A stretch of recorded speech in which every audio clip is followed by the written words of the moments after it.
Buenos días. Buenos días para todos. El tema que vamos a desarrollar hoy es el de marcha normal.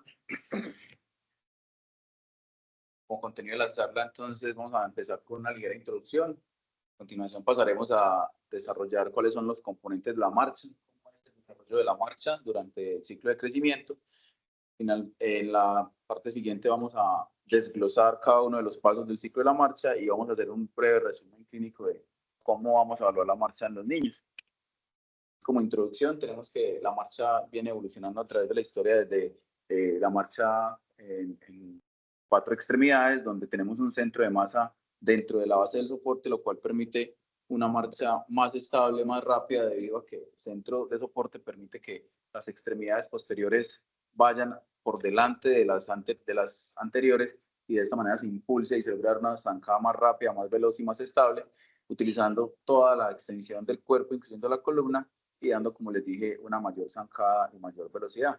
Sin embargo, los seres humanos con el desarrollo desarrollamos, valga la redundancia, una marcha en bipedestación, la cual, si bien es menos eficiente, va a tener ese beneficio de tener las extremidades superiores libres. Esto genera una marcha más lenta, una menor zancada, y la convierte en una actividad mucho más compleja, dado que ese centro de gravedad va a estar por debajo y por delante de la mayor parte del peso corporal.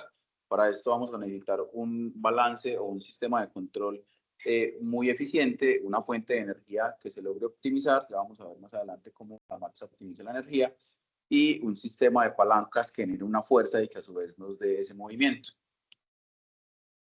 Ese sistema de control, como vemos en el esquema, es una combinación o una sinergia entre diferentes partes del cerebro, cerebelo y el sistema nervioso periférico, la cual va a comenzar en la corteza motora suplementaria, pero va a tener que ser coordinado para involucrar los otros circuitos como los ganglios basales, los cordones espinales, y terminar su acción en la motoneurona inferior. Al mismo tiempo, como les dije, van a estar involucrados los ganglios basales y el cerebelo, que va a ser el encargado de coordinar el equilibrio, pues, como todos sabemos. Todo esto es un sistema jerárquico que nos permite desarrollar una marcha normal y coordinada. ¿Qué se necesita para llevar a cabo la marcha? Se necesita una adecuada fuente de energía, la cual va a ser finita, debido a que esto se va a dar por la cantidad de oxígeno que bombee el sistema cardiovascular y la oxidación que el músculo otorgue. Y para esto vamos a tener dos vías de obtener esa energía, como todos sabemos: la vía anaerobia, que la vamos a utilizar cuando tengamos una actividad corta e intensa, y la vía aerobia, que va a ser la principal, sobre todo cuando tengamos una actividad prolongada, pues, o una marcha normal. Para esto también vamos a necesitar un sistema de palancas, y las palancas se van a generar a través de las articulaciones, a través de un movimiento que va a ser generado por momentos. Un momento es ese instante en el que el músculo ejerce su contracción para actuar de esa manera sobre esa palanca, que va, en este caso, como tenemos en el ejemplo en el codo, va a actuar alrededor de una articulación o un eje rotacional, ¿sí? Y esto va a resultar en una aceleración angular o el movimiento de contracción muscular. Va a tener dos componentes, que son la fuerza que genera el músculo y el brazo de palanca. Entre más cerca el músculo esté de la articulación, mayor va a ser su brazo de palanca. Es por eso que el músculo hace una fuerza, pero para elevar ese brazo de palanca, esa fuerza va a tener que ser multiplicada por alrededor de 8 a 10 veces. ¿Cómo vamos a generar esa fuerza para activar esos brazos de palanca? Entonces, los músculos van a ser como una especie de motores fisiológicos que van a generar esa fuerza mediante su contracción, permitiendo el movimiento. Y al estar de pie o en actividad física, pues se van a ver enfrentados a una resistencia. Esa resistencia va a ser la gravedad, y esta va a generar una resistencia que se va a determinar a su vez una reacción al suelo, generando esas fuerzas, digamos, que cuando uno choca, en el caso de la marcha, contra el piso, esa fuerza va a ser una fuerza de inercia contra el eje de movilidad del cuerpo. Esas fuerzas externas también van a actuar sobre las palancas, como vamos a ver más adelante, y van a favorecer también el movimiento articular. Esa compensación entre los dos movimientos, el interno y el externo, va a ser una de las maneras en las que el cuerpo va a lograr ahorrar energía. Acá tenemos el ejemplo de cómo esa fuerza, digamos, entra en la parte del antepié, ¿sí? Y esto a su vez va a activar los músculos plantiflexores por la fuerza de reacción al suelo, haciendo que ese balance entre las dos fuerzas genere este brazo de palanca y haga que rote la articulación del tobillo. Al mismo tiempo, si nos vamos más adelante, esa fuerza va a continuar subiendo, logrando que la rodilla se extienda y que la cadera active de manera, por así decirlo, involuntaria los músculos glúteos para generar un equilibrio en la parte de la pelvis, lo cual permite que uno durante la marcha mantenga el equilibrio en toda la extremidad y a su vez en el centro de rotación del cuerpo. ¿Y de qué va a depender cómo funcionan los músculos? Pues esto sí va a ser muy específico del diseño y las características de cada uno de los grupos musculares, de la forma, la distribución de sus fibras, la arquitectura interna que posean, el poder por milímetro cuadrado que cada uno tenga, la resistencia, el grado de tensión, la velocidad y el tipo de contracción que tengan. Y con el crecimiento, pues vamos a ir desarrollando mayor fuerza muscular y mayor estabilidad. ¿Qué tipos de contracción tenemos? Vamos a tener 3 tipos de contracción. La concéntrica, que para efectos de la charla la vamos a llamar acción positiva o acción aceleradora. La excéntrica, que es una acción negativa o de desaceleración. Y la isométrica, que es cuando el músculo está estático y va a permitir una estabilización. Entonces, todos los músculos pueden ejercer este tipo de contracción dependiendo del momento del ciclo del que estemos hablando. ¿Y qué requisitos necesitamos para tener una marcha normal? Entonces vamos a necesitar estos 5 requisitos. El primero va a ser una adecuada estabilidad durante el apoyo. El segundo va a ser que haya un suficiente espacio libre entre los pies durante la fase de balanceo. Ya en un momento vamos a ver cuáles son esas diferentes fases. El tercero es que haya un reposicionamiento adecuado del pie para esa fase de balanceo. El cuarto es que tengamos una adecuada longitud de paso. Y el quinto es que se logre de la manera más eficiente producir y conservar la energía. Si alguno de estos pasos se ve alterado, pues vamos a tener una marcha anormal y de ahí es donde vamos a partir para hacer un diagnóstico y un enfoque para el tratamiento. Entonces, ¿qué nos va a dar la estabilidad en el apoyo? Hay 2 factores principales. Uno es que la mayor parte del peso corporal está en la porción superior y el centro de masa está ubicado por encima de la base del apoyo. Eso permite estabilidad. Y el segundo es que cuando caminamos se va a estar, digamos, movilizando de manera continua ese centro de masa para lograr reubicar, que se reubica y se logra una adecuada alineación del cuerpo. Como vemos acá en la imagen, el ejercicio es como si ponemos dos varillas, una adelante y otra atrás. Cada vez que damos un paso, ese centro impulsor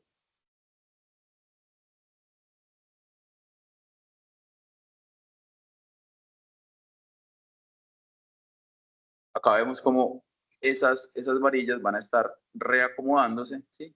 Para mostrar cómo durante cada una de las fases, tanto de apoyo como de balanceo, pues vamos a tener ese centro girando hacia un, digamos, nadir de balanceo en el centro de la marcha y de esta manera lograr ese equilibrio. ¿Cómo se da ese espacio libre durante el balanceo? Entonces se crea una adecuada posición del tobillo, rodilla y cadera en el miembro que está en el apoyo, una adecuada dorsiflexión del tobillo, flexión de la cadera en la extremidad del balanceo y esa estabilidad en el apoyo va a lograr ese balance corporal. Para el preposicionamiento del pie en balanceo terminal, vamos a tener que necesitar un adecuado balance corporal, estabilidad, poder y posición adecuada de la extremidad en apoyo, una dorsiflexión del tobillo, sobre todo de preparación para esa fase de contacto inicial del pie, y un balance adecuado entre los músculos inversores y eversores del pie para mantener esa dorsiflexión del tobillo. Además, rodilla y pie en una posición correcta para ese contacto inicial. Y la longitud del paso nos la va a dar un adecuado equilibrio corporal, un lado de apoyo estable y bien posicionado y una flexión de cadera y extensión de la rodilla en el segmento balanceo asociado a la dorsiflexión, inversión y eversión neutra del pie en el lado oscilante. Ya vamos a ver gráficas donde vamos a entender esto mucho mejor. Y como último requisito de estos, para la marcha adecuada, vamos a tener que necesitamos una adecuada conservación de la energía. Esto va a dar dado por la estabilidad que ofrecen las articulaciones cuando tiene o se enfrentan a esas fuerzas de reacción al suelo y que el centro de excursión de la masa se va a minimizar en todos los planos. Otra manera en la que se optimiza la fuerza de los músculos es utilizando esa fuerza excéntrica que nos da la reacción al suelo y la transferencia de energía, ya vamos a ver en el miembro inferior hay varios grupos biarticulares que van a favorecer el movimiento de dos articulaciones y de esta manera un solo músculo ejerce dos movimientos para transmitir y ahorrar energía. Entonces, ¿cómo se va a desarrollar la marcha? Desde el nacimiento. Entonces, sabemos que alrededor de un año vamos a empezar con la deambulación. Sin embargo, esta deambulación es una deambulación que es torpe, ¿sí? Rodillas rígidas, con una base de sustentación amplia. Posteriormente, alrededor de los 2 años y medio, 3 años, vamos a empezar con el desarrollo de lo que es el balance y el equilibrio. Y se calcula que alrededor de los 3 años y medio, vamos a tener un patrón de marcha adulta, ¿sí? Eso quiere decir que ya tenemos el patrón y ya lo que sigue es empezar por así decirlo, esculpirlo con el crecimiento y el desarrollo del sistema nervioso central para ya lograr una madurez de la marcha con el ciclo completo y con todas las características que este tiene alrededor de los 6 años y medio. Y a partir de ahí, con el crecimiento, lo que vamos a ganar es longitud del paso y cadencia. Entonces, ¿cómo se define un ciclo de la marcha? Un ciclo completo de la marcha o zancada comienza cuando un pie toca el suelo y termina cuando el mismo pie toca el suelo otra vez. Eso es un ciclo de marcha. Otras definiciones son la cadencia, que es el número de pasos que damos en un intervalo de tiempo, generalmente se calcula en minutos, y la longitud del paso, que es una distancia longitudinal entre los pies con un punto de contacto. La longitud de la zancada va a ser la distancia recorrida en un ciclo completo de marcha y la velocidad de la marcha va a ser la longitud del paso por la cadencia.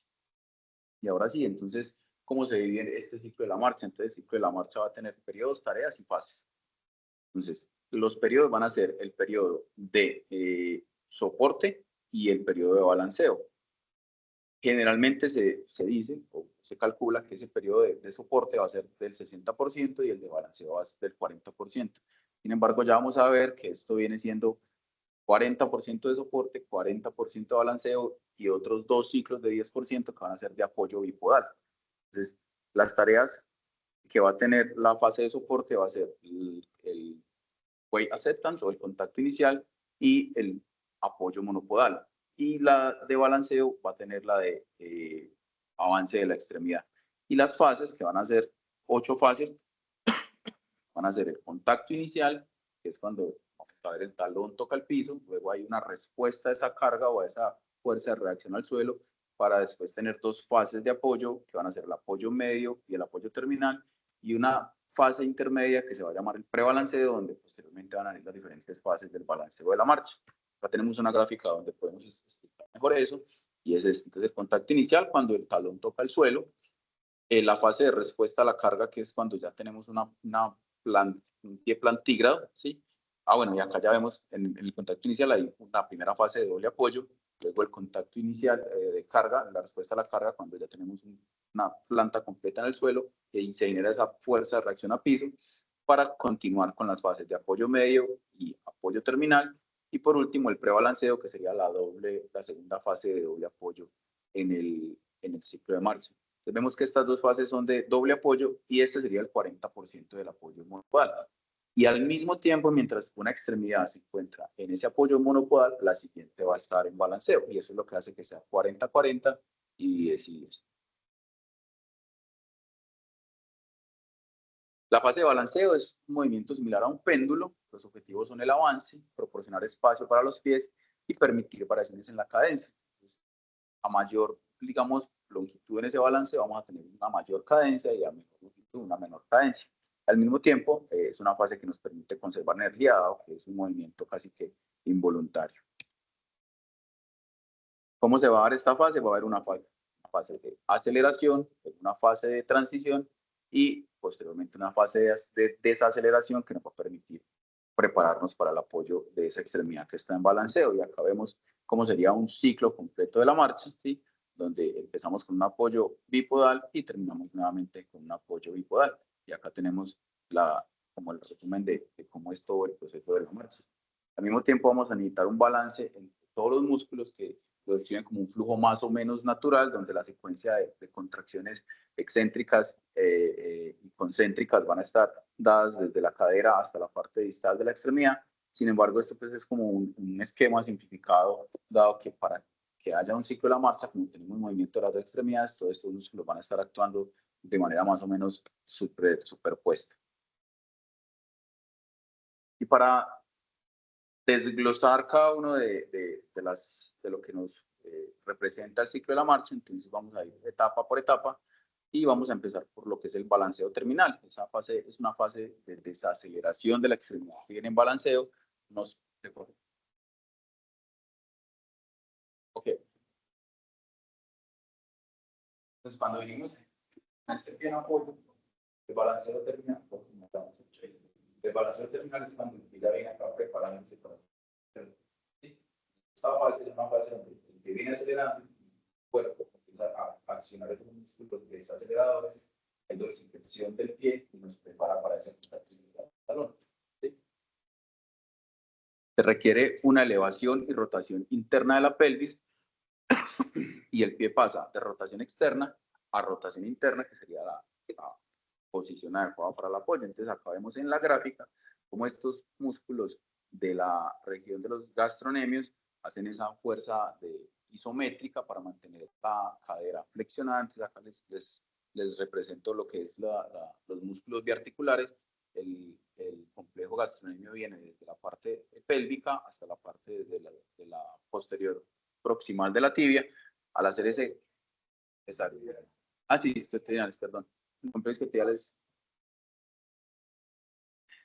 isquiotibiales hacen con esa contracción isométrica van a permitir que la cadera haga esa flexión que se necesita y al mismo tiempo impiden que la rodilla haga una hiperextensión. Por eso son biarticulares, ¿sí? Y esa contracción isométrica nos va a ahorrar energía. Y lo segundo, para que el pie esté en dorsiflexión, es esa contracción positiva, como les decía, sobre todo el tibial anterior, que nos va a permitir esa extensión o dorsiflexión. Sí, entonces a partir de acá, pues todos los gráficos van a estar representados, o los músculos van a estar representados con rojo, amarillo y verde. El verde va a ser esa acción concéntrica del músculo o positiva, como les había dicho al principio. El amarillo va a ser esa acción de desaceleración o neutra o isométrica, y el rojo va a ser una acción, entre comillas, negativa, que va a ser contraria a la del músculo pues, que estamos en verde como principal efector en ese momento. Y lo otro que se necesita es esa contracción de los glúteos para que haya ese soporte y ese balance pélvico adecuado. Posteriormente sigue la fase de contacto inicial, que es cuando está, ¿sí? En esa fase vamos a tener un pie apoyo, pues esta primera fase del doble apoyo es el contacto inicial con el talón y se va a generar la primera fuerza de reacción al suelo. Esa fuerza de reacción va a pasar, al ser en el talón, va a pasar por detrás del tobillo y por detrás de la rodilla. ¿Qué va a generar esto? Que se active una acción muscular enfocada en absorber el impacto y el glúteo máximo va a evitar la hiperflexión de la cadera y los isquiotibiales evitan la hiperextensión de la rodilla.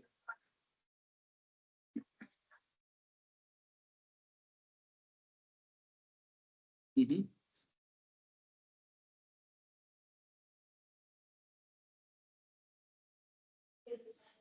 Una fuerza baja.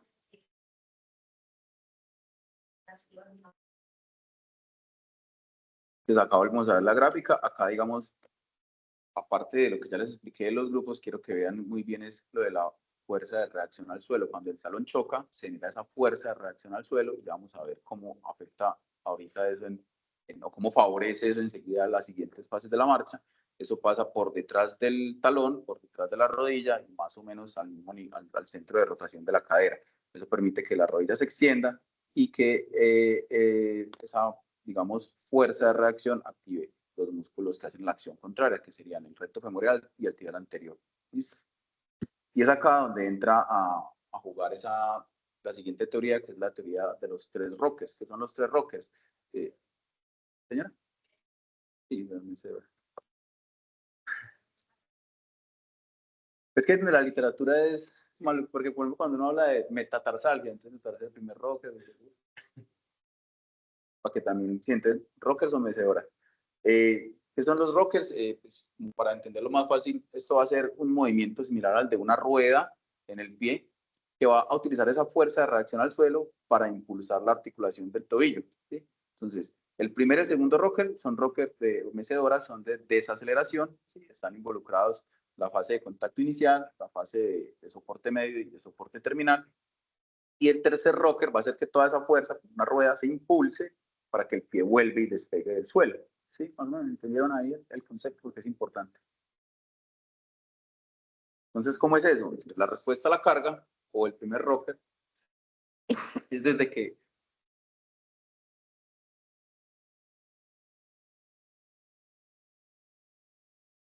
entonces, mira, Está hablando de la artificial y como por sí,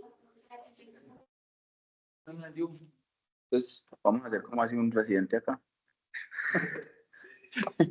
Entonces, acá entra la fuerza, ¿sí? ¿Qué hace esa fuerza? Hace que la articulación del tobillo, como les expliqué, haga como este movimiento, ¿sí? Acá está la flechita. Eso es, esa fuerza de reacción al suelo hace que el pie vaya de una palmada, ¿sí? Pero con la acción negativa del tibial anterior, eso va a desacelerar. Entonces, no una palmada, cae suavemente. Al mismo tiempo, esa fuerza de reacción al piso nos va a llevar la extremidad hacia adelante, ¿sí? Y posteriormente va a continuar esa, ajá, va a de atrás adelante. Y eso mismo hace que el tobillo continúe girando en esta dirección, ¿sí? Por ese brazo de palanca que hace esa fuerza de reacción.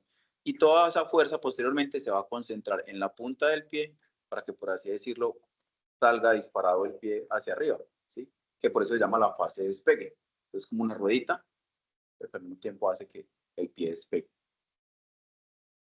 ¿Más claro?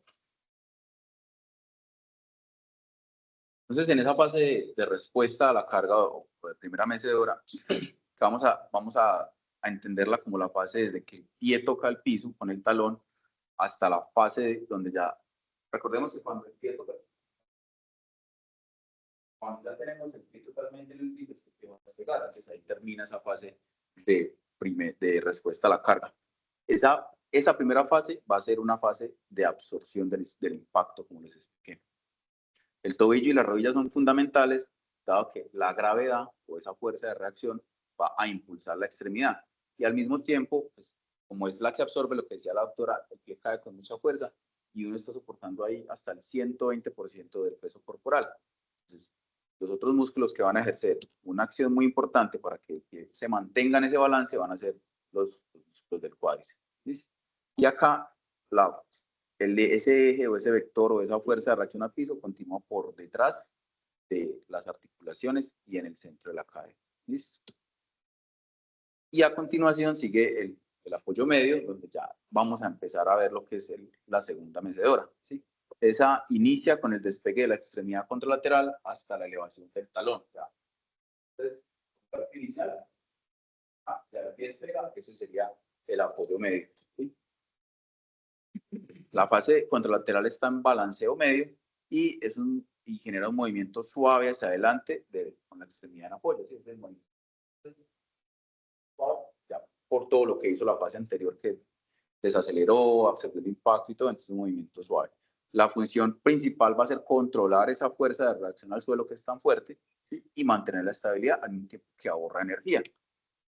Como vemos acá. ¿Cómo sabemos que ahorra energía en el dibujo? Pues mire que en los otros había muchos músculos activados y en este solamente está el complejo gastrosóleo y un poquito acá la parte del tibial anterior. Y todos son fuerzas rojas, o sea, negativas. Son fuerzas que se activan solitas por la reacción que hay contra el suelo y por lo que hizo ya la primera mecedora.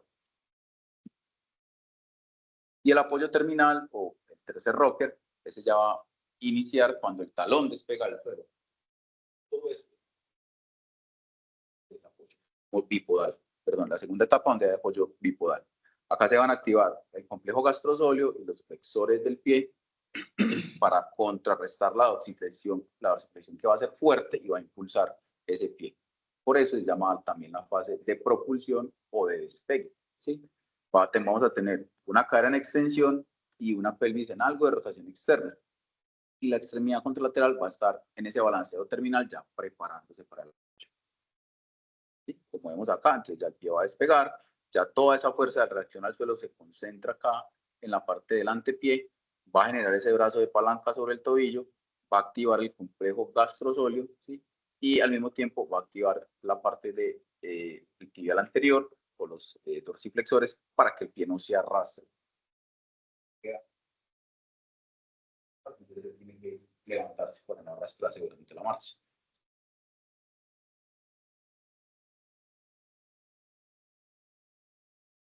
Y finalizamos esa fase de apoyo con lo que es el prebalanceo, que se va a iniciar cuando el pie balante toca el suelo, la segunda fase del apoyo doble.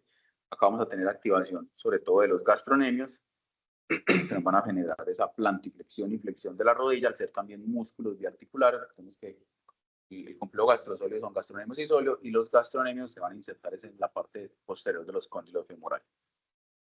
Al mismo tiempo vamos a tener unos flexores de cadera y aductores y activos y una flexión de la cadera y la rodilla. El propósito de esta etapa es preparar la extremidad en apoyo para el balanceo, para que esa fuerza que se vaya haga que ese balanceo sea por inercia. O sea, si el pie no despega con fuerza, no vamos a tener una adecuada fase de balanceo. Acá vemos la activación del complejo gastrosóleo como principal efector, todo el vector de reacción al suelo por delante de las articulaciones. Como ven, todas esas fuerzas pasan por el centro de rotación de la cadera. Y como los estabilizadores de la parte anterior y posterior del muslo van a estar activos de manera contraria para que no haya un movimiento predominantemente positivo de los gastrosóleos y la extremidad no se vayan en exacto. En cuanto al balanceo, este va a iniciar cuando el pie balance toca el suelo. Esto se repite. Listo. En cuanto al balanceo inicial, el inicio de esta etapa se da con el despegue del pie que estaba en apoyo, el pie que estaba en balance pasa a la fase de apoyo y en una marcha normal va a ser una fase pasiva, ¿sí? Se va a dar, como les digo, después del despegue, esa fuerza de despegue nos va a llevar el pie por inercia hacia adelante. El único músculo que se asume que actúa acá va a ser el tibial anterior, solamente para que el pie no se vaya en equino. En el balanceo medio, este es una etapa considerada de intercambio de la actividad muscular entre el balanceo inicial y el terminal. Va a haber una escasa acción muscular, la pierna se propulsa por inercia y el tibial anterior sostiene el pie en neutro para actuar sobre todo contra esa fuerza gravitacional, como se ve acá. Se eleva el pie, se va en balanceo y el tibial anterior está haciendo ahí su fuerza para contrarrestar la gravedad. Entonces, ya después de saber esto, ¿cómo vamos a hacer esa aproximación clínica de estos pacientes? Entonces, muy importante, la historia clínica, como siempre, detallada, con todos los antecedentes de nacimiento, familiares, etcétera. Vamos a tener unas herramientas de escalas funcionales y, pues, por último, vamos a hacer un examen físico donde va a primar esa observación de la marcha. Hay múltiples herramientas para observar la marcha. Vamos a ver la fuerza muscular, vamos a ver el tono muscular y pues por último vamos a ver que hay también algunas deformidades óseas que nos van a generar una alteración en ese patrón de marcha y por ende ya sabemos, cualquier alteración en el patrón de marcha nos va a disminuir todo ese balance neuromuscular que necesitamos y todo ese sistema de ahorro de energía que tiene una marcha normal. En la historia clínica, como les decía, datos de nacimiento, crecimiento y desarrollo, antecedentes personales y familiares. Muy importante este punto, el desempeño en las actividades en la casa y en la escuela. ¿Sí? Esto se hace tanto como lo que hace en la casa, como lo que hace en comparación con niños de su mismo grupo de edad en su entorno, como correr, saltar, escalar, subir, etcétera, todo lo que hace un niño.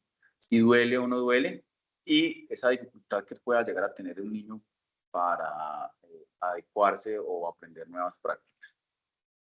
Tenemos esta escala funcional, que es la FAQ, por sus siglas en inglés de Functional Assessment Questionnaire de Novatec.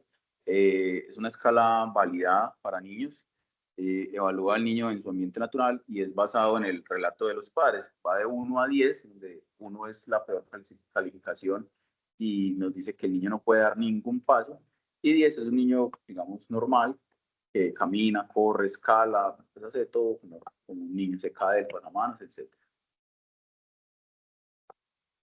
En cuanto a la observación de la marcha, pues es muy importante primero observar cómo es ese patrón de marcha del niño sin utilizar ningún tipo de análisis de la marcha. Otra opción, otra herramienta que se tiene hoy en día, sobre todo pues en los laboratorios de marcha, es la grabación de videos. Videos nos van a ayudar a ver la marcha normal y a diferentes velocidades para de esta manera desglosar etapa por etapa y ver cuáles son como los músculos o las articulaciones o la etapa de la marcha que pueda estar comprometida. Y también van a existir escalas para descripción de la marcha. Sin embargo, estas pues, tienen una amplia variabilidad entre observador y las ayudas visuales pues, van a disminuir como esta necesidad de utilizar escalas para eso. También está la herramienta del slow motion video que nos va a detectar variaciones muy sutiles en la marcha, pero pues se requiere un personal entrenado en esto para lograr hacer eso de una manera adecuada. En el examen físico que vamos a ver, vamos a determinar cómo está la fuerza y el control motor selectivo de cada grupo muscular. Ya vamos a ver qué es eso del control motor selectivo. Vamos a evaluar el tono muscular, vamos a evaluar si hay deformidad, cuántos grados de deformidad o qué contracturas de músculo o grupos musculares o articulaciones pueden estar ahí involucradas y qué limitación vamos a tener, que es un estudio estático, ¿sí? Va a depender netamente de las habilidades del clínico y más que eso, pues no puede ser muy hábil, pero los niños no suelen ser tan colaboradores, entonces a menor edad vamos a tener como un mayor problema a la hora de evidenciar estas alteraciones. ¿Cómo vamos a evaluar la fuerza muscular? Entonces, pues está la escala que es básicamente la misma que en los adultos, solamente que acá no va de 1 a 5, sino que se dice que va de ninguna a normal. Y hay puntos intermedios, como que hay algo, es pobre, es buena o bastante buena, y también, como en lo anterior, va a depender mucho del examinador y la capacidad que tenga. Y esto no va a estar validado en pacientes de menos de 5 años, en los cuales, pues, lo que dice la teoría, pues yo nunca he visto, es que se utiliza la dinamometría en niños menores de 5 años, pero pues, entonces,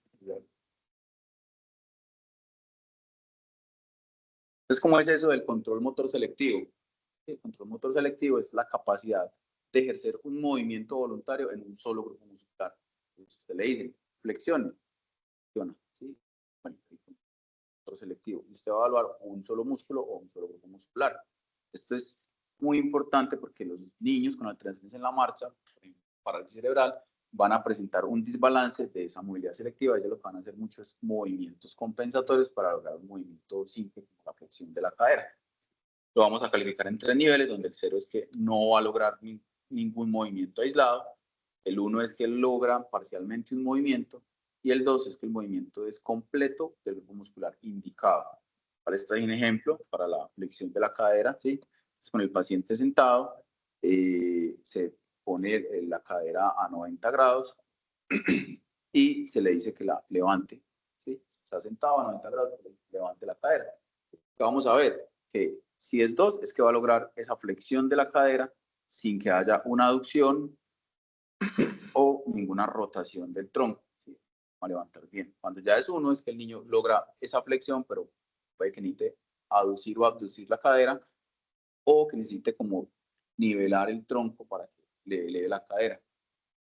Y el 0 sería que el niño no va a lograr esa flexión de la cadera sin que haya una combinación de movimientos adicionales de las demás articulaciones adyacentes a la cadera. Y así, pues como para cada grupo muscular es una cosa larguísima, donde pues, dependiendo de lo que usted vea en el patrón de marcha del niño anormal, pues usted va a ir a evaluar ese grupo específico, porque pues, sí es algo bastante largo. Lo otro que hay que hablar es el tono muscular, que el tono muscular se define como la resistencia al estreñimiento pasivo que ejerce un músculo o un grupo muscular que se encuentra en reposo. Y vamos a buscar sobre todo si hay hipertonía o alguna de sus, del espectro de la hipertonía como espasticidad, distonía o rigidez. Y también pues ahí se puede ver afectada esa evaluación por lo que ya hemos mencionado, si el niño es irritable o colaborador. Y lo que dicen es que toca tener un muy buen contacto con los niños y instruirlos bastante para que ellos puedan colaborar. ¿Sí? Entonces, que lo primero que vamos a hacer, vamos a palpar el músculo en reposo, eso nos permite ver si hay algún tipo de contractura en reposo.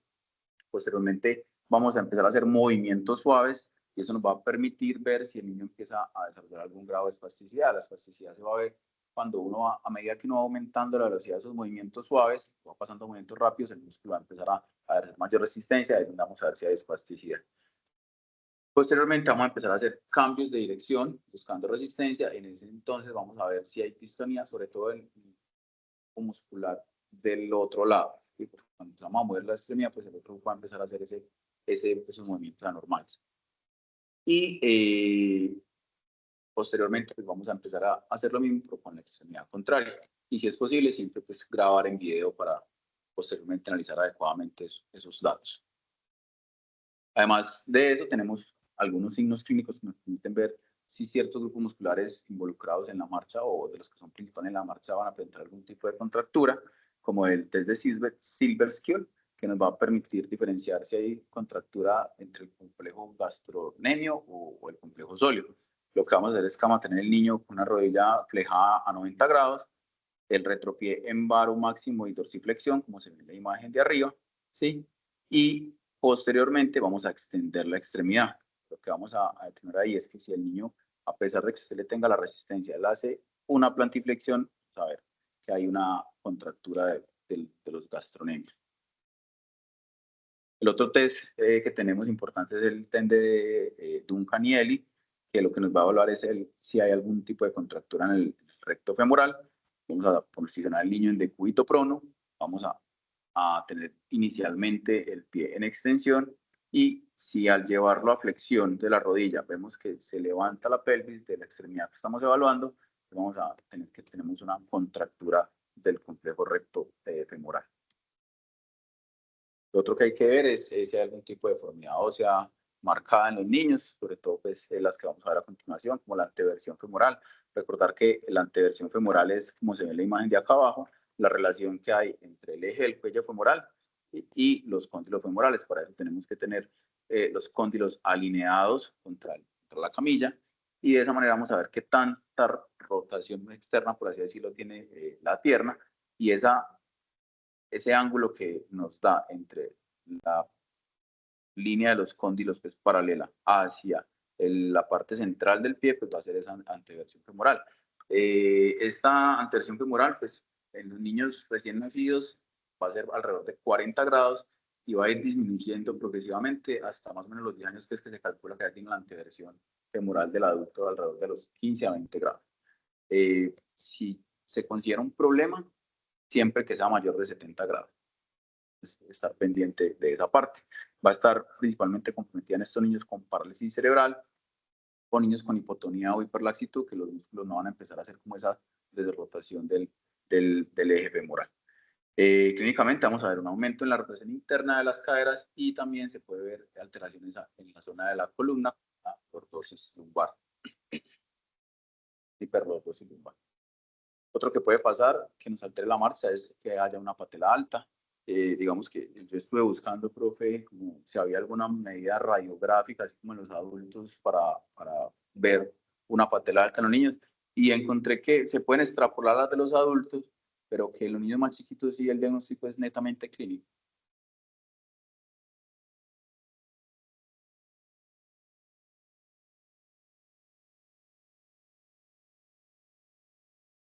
¿Qué pasa con el niño? El núcleo de crecimiento no está. Es el verdadero problema en niños pequeños. Pero sí se puede extrapolar medidas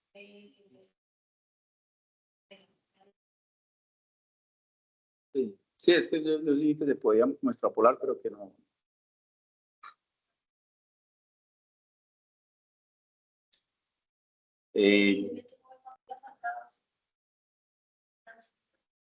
las plasticidades que se busca manejar una parte más. Okay. Esto pues, va a ser sugestivo sobre todo de debilidad o espasticidad del cuádriceps, lo cual hace que la patela se eleve y pues va a generar que los niños tengan las rodillas totalmente extendidas. Normalmente la patela en los niños debe estar 1 centímetro superior al tubérculo aductor.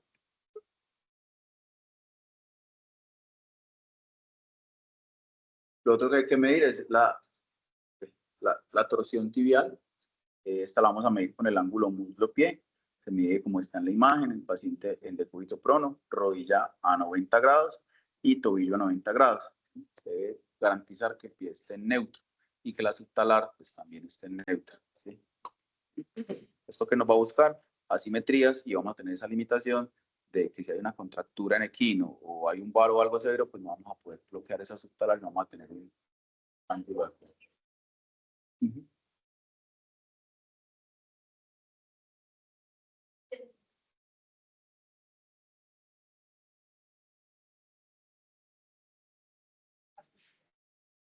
Es mejor para los niños, para la operación. Ah, ya, ya.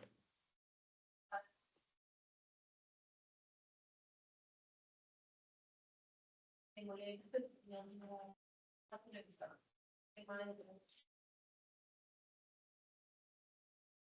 Igual esa era ya la última. Como conclusiones, la marcha es un circuito complejo de interacciones neuromusculares que ha evolucionado para permitir la bipedestación y movilización efectiva con un consumo mínimo de energía, y el entendimiento del ciclo normal es fundamental en la consulta ortopédica para enfrentar pacientes con alteraciones y ofrecer un tratamiento ideal e individualizado.